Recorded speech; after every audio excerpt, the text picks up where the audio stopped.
In this video, I'm going to address a really tough question. Should you discount your services?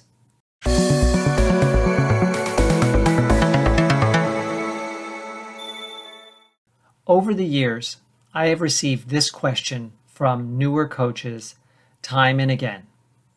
Should you discount your services when you really want the work or you really need the work and you might even be willing to discount? What should you do? Well, let's take a look at this question from a few different angles. First, we're going to address it from kind of taking the high road.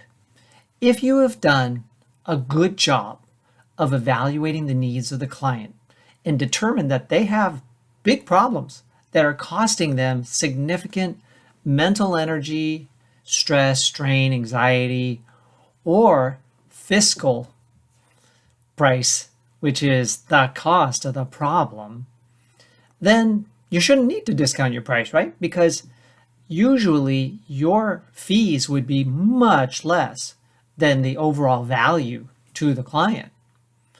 If that's the case, then you shouldn't need to discount. But you may need to do a better job of expressing the value that the client would derive from helping them to solve their problem. You're not going to solve it, but you're going to guide them through solving the problem for themselves. And were they to do that, what would be the benefit that they would gain? Much less mental strain, and fiscally, they'd be better off. One or the other, ideally both.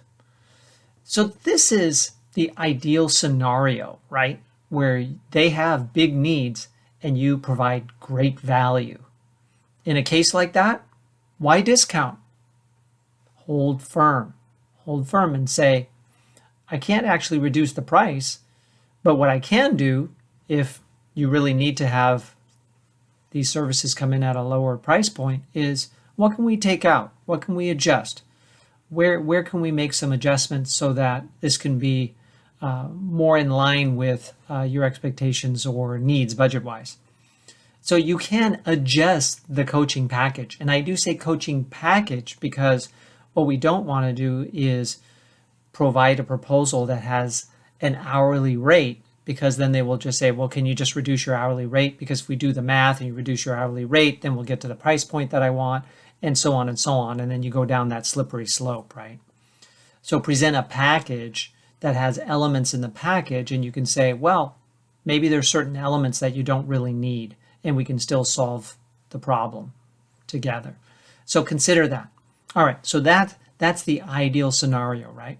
How about a less than ideal scenario where, for example, you might be a business coach and you're working with a small business owner. You're providing them great value, but they just don't have the budget to pay your fees. So should you discount in that case? I would say it's a little bit different. Rather than discount, why not reduce the duration? Could you get them to the result that they want faster?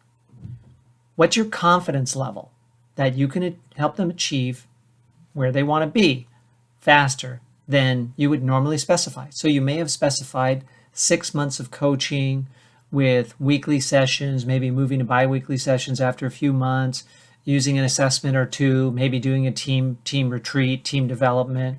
Maybe you have a lot of moving parts in there, and you might be able to use idea number one.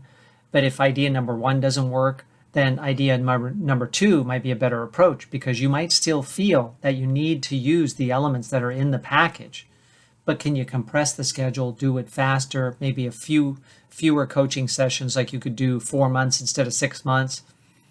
Again, it's determined by how confident you feel about being able to help this owner, this leader, solve their challenge in a shorter amount of time.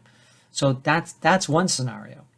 How about another scenario where they say, gee, we don't know you that well yet. We haven't really worked together before, and this isn't what we were expecting. Yes, we do have big problems, and we do have some confidence and trust level with you, but this just seems kind of high. Can you do better? And you're thinking, I really want the work. I really want the work and this would be really meaningful for me. There's some good things happening here. So is there alternative currency that you can use? Sometimes what a client can do is also refer you to a few people. There was a colleague that I worked with many years ago, and he would give people a discount based on their willingness to give him a certain number of referrals within a certain period of time. And he considered that alternative currency. And they had to sign an agreement that they were going to do that. And he held them accountable to that, right? Because you don't want to make this casual when you use alternative currency. There's also the possibility that while they are having some hesitation at investing this much with you, they might be willing to invest more. Now, this is counterintuitive, but imagine this. What if they're also willing to add additional services, and those additional services provide great value to them, and you won't raise the overall package fee by that much? And so now you're actually getting them to spend more, but providing even more value, and maybe they're able to pull from another bucket to get to your fee amount. See, you can sometimes actually get people to spend more by being creative, or you can get people to spend less by being creative and bringing in alternative currency. And that might not necessarily mean people outside of the organization. What if you're working with one leader within an organization? This is a very large organization, and they were willing to refer you to other leaders within the organization that have similar organization size, similar budget size, and there doesn't necessarily need to be a guarantee that you're going to get the work, but they are going to provide the referrals to you. And by doing so, you may give them, what would you call it? A more value-based rate, right? So this idea of being creative at figuring out how to work with clients that want to pay less can really help you. The one thing I don't recommend is just rolling over and saying, yes, I will give you a discount. Well, how much do you need off? 10%, 15%, 20%, whatever that is. I don't recommend that, because in your mind, what that does is start to create this cognitive dissonance where you're excited about the work, you want to do the work, but then there's a part of your mind that is not excited because you had to drop the price and you didn't really want to drop the price. You see how that could actually create a push-pull scenario in your mind. You might not bring your best self to that engagement when you felt like you were pushed to discount your services, even though you're providing much more value to the client. So really resist that temptation and seek to bring your creativity to the situation with other approaches that can satisfy the client. I hope this helps you to start to think about ways to address this really tough question. If you have your own ideas, please place them in the comments. I'd love to hear about them. Or you can email me at michael@bayareaexecutivecoach.com.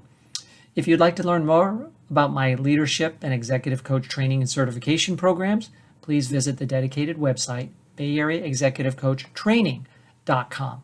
And of course, if you haven't already, please subscribe to this channel as I regularly release new videos.